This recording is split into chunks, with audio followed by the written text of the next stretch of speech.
Olá, tudo bem? Meu nome é Lauro Strapasson Neto, sou aluno de graduação em agronomia pela Universidade Federal do Paraná e hoje estou aqui para falar sobre concentradores solares. Primeiramente, eu gostaria de apresentar para vocês a plataforma Moretti, que é uma plataforma, um canal de YouTube destinado ao ensino de alunos em graduação em agronomia, em engenharia agrícola e também alunos de pós-graduação e mestrados na área agronômica, então, os temas abordados aqui na plataforma principalmente são fundamentos de irrigação, hidráulica e drenagem, energia na agricultura e eletrificação rural, dentre outros temas voltados, então, à agricultura e ao meio ambiente. Bom, então, inicialmente, eu vou apresentar para vocês, então, o aproveitamento térmico para o aquecimento de fluidos utilizando concentradores solares. Então, aqui nós temos alguns modelos de concentradores solares e vou falar um pouquinho mais para vocês, tá? Bom, o aproveitamento solar, então, ele pode ser feito através da captação de energia proveniente do Sol por diferentes tecnologias, né? Então, aqui nós temos aqui uma foto, então, de concentradores solares e aqui nós temos também o aproveitamento de energia solar através de um sistema com painéis solares, né? Então, nesse sistema aqui, ele é bem mais simples, né? E de baixa eficiência. Então, nós vamos ter aqui o uso dele mais voltado doméstico, então, por exemplo, no uso para aquecer água que vai para a pessoa tomar um banho, para aquecimento, para utilização, por exemplo, para carregamento de baterias, né? Então, o sistema é mais simples.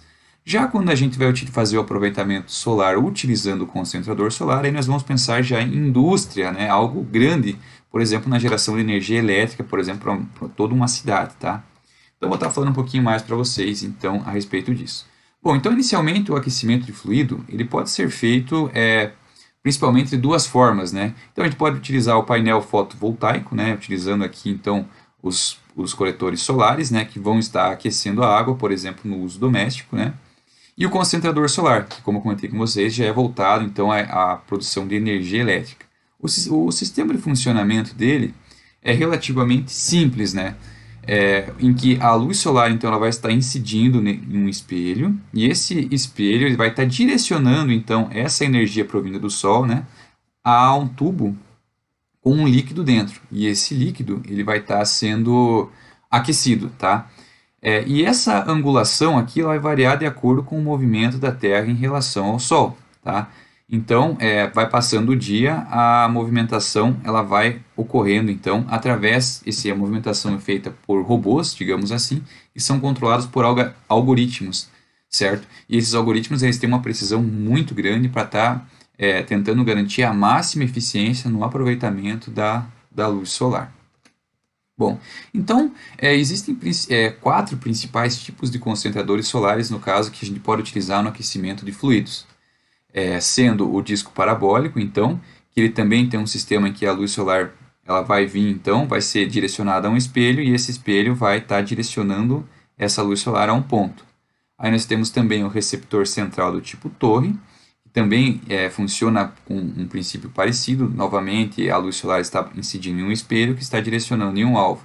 Esses espelhos aqui, grandes espelhos no caso, colocados próximos uns dos outros, tem dado o nome de heliostatos. Aí nós temos também o modelo cilindro parabólico ou calha parabólica, né? E nós temos também o sistema de concentrador solar do tipo linear Fresnel, tá bom?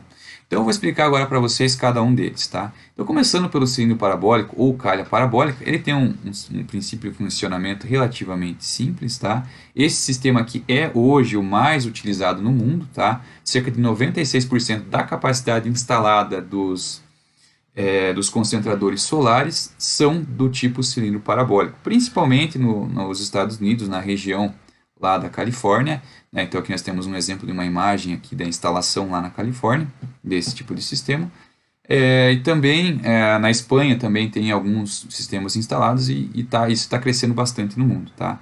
Então, novamente, a luz solar está incidindo num conjunto de espelhos que vai estar direcionando, então, esses raios, essa energia provinda do Sol para esses tubos que estão com um líquido. Esse líquido, então, vai ser aquecido e vai sair, né? E aqui está a entrada, no caso, do líquido que vai ser esquentado, então, tá?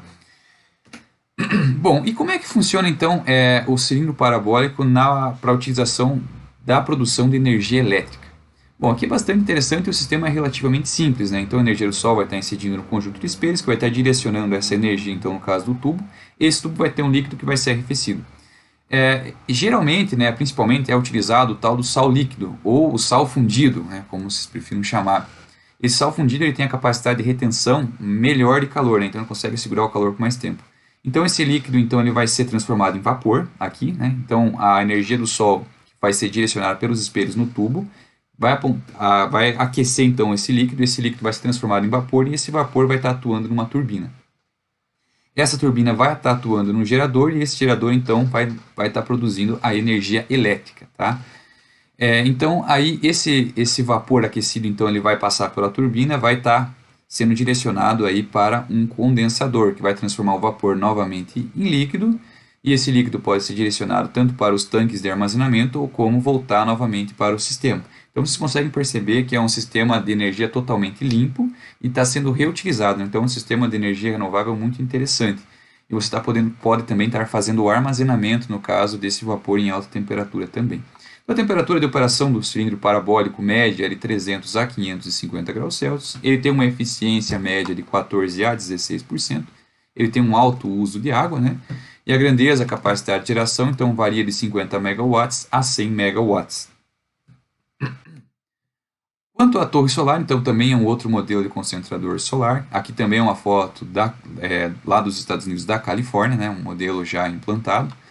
E ele também tem um sistema de funcionamento também relativamente simples, em que os heliostatos, né, esse conjunto de espelhos grandes, vão estar apontando para um alvo. Né, então a energia do Sol vai estar vindo aqui do Sol, vai estar incidindo, no caso, os espelhos, que vão estar direcionando essa energia, então no caso esse raio solar, para um receptor aqui em cima. Esse receptor, então, aqui, ele vai estar com um líquido que pode ser um óleo ou pode ser o próprio sal fundido, pode ser diferentes tipos de líquidos, né, que vão ter uma boa retenção de calor. E, novamente, esse líquido ele vai ser vaporizado. Esse vapor, então, vai estar vindo para um tambor de vapor. Desse tambor de vapor, ele vai ser destinado a tocar uma turbina, né, e daí, através de um gerador, nós vamos ter a produção de energia elétrica. Novamente o vapor volta para um condensador de vapor. Esse condensador de vapor então vai transformar o vapor em líquido e esse líquido volta para o sistema para novamente ser aquecido. Então também ele é todo reaproveitado. A temperatura então de operação varia então de 260 a 570 graus Celsius no caso da torre solar. Ele tem uma eficiência um pouco maior do que a calha parabólica, então de 15 a 22%. Ele também tem um alto uso de água e a grandeza, a capacidade de geração dele então varia de 50 megawatts a 100 megawatts desse tipo de sistema. Bom, os reflectores do tipo Fresnel é o modelo mais simples entre os três. Tá? Ele tem uma baixa eficiência, a eficiência dele é de 9 a 11%, e ele trabalha também em uma temperatura de operação menor, 270 graus Celsius. Essa temperatura de operação menor, essa menor eficiência, é dada pelo sistema que ele utiliza espelhos mais planos, não tão angulosos, igual os sistemas que eu apresentei anteriormente. Então, por isso, ele é um sistema mais simples, ele é mais barato, mais fácil de ser implantado, ele tem um médio uso de água, e a capacidade de geração dele, então, varia também de 50 megawatts a 100 megawatts. E, por fim, eu vou falar para vocês agora do disco parabólico ou disco de Stirling. Tá? Ele é um sistema que ele tem uma eficiência alta, e ele consegue operar com uma alta temperatura, cerca de 750 graus Celsius. Ele tem um uso de água baixo, e a grandeza dele, então, de geração de energia varia em torno de 100 kW a 10 megawatts. Então, ele é um sistema mais oval, né, ovular, e ele consegue direcionar a luz a um ponto de uma forma mais eficiente e consegue obter uma alta temperatura. Tá? Bom, então, por fim, eu gostaria de falar um pouquinho mais, um resuminho, né, de como que fica comparando eles numa tabela lado a lado. Então, nós temos a grandeza típica de geração do cilindro parabólico, de 50 megawatts até 100 megawatts. A torre de 50 até 100 também, né? O Fresnel também de 50 megawatts a 100 megawatts. E o disco parabólico de 100 kW até 10 megawatts. Então, nós temos o disco parabólico com a maior temperatura de operação. O Fresnel com a menor temperatura de operação. Né? A eficiência, no caso do disco parabólico, ela é maior. Né? O armazenamento, o único que não precisa de armazenamento é o disco parabólico. E o uso de água, então, quem vai ter um baixo uso de água é o disco parabólico. E o médio vai ser do tipo Fresnel. Por fim, as referências utilizadas no trabalho. Então, esse vídeo foi baseado numa publicação da ANEEL. Espero que vocês tenham gostado. Até mais. Tchau, tchau.